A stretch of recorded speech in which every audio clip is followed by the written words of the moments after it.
How to decide whether to buy stocks or mutual funds.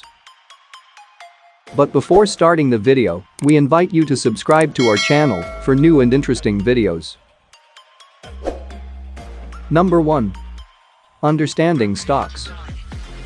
The first step is to understand what a common stock is, because common stocks are the key ingredient to many mutual funds. Quite simply, a stock represents ownership in a business, and therefore, when you purchase a stock, you are purchasing a portion of a business. Number 2. Understanding mutual funds. You make money on mutual funds in the same ways you make money on stocks.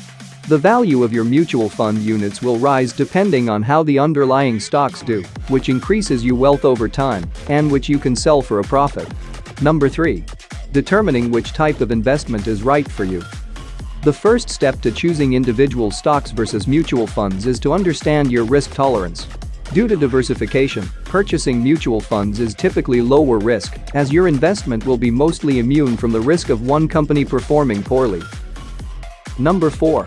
Establishing your investment brokerage accounts. Determine how much money you can afford to invest in the market.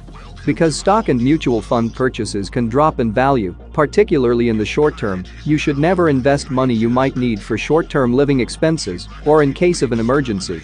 Consequently, you should adequately finance several essential non-market obligations prior to investing in the market. If you liked the video and you would like to know more about finance and cryptocurrencies, do not forget to subscribe to our channel so that you are the first to watch our new videos.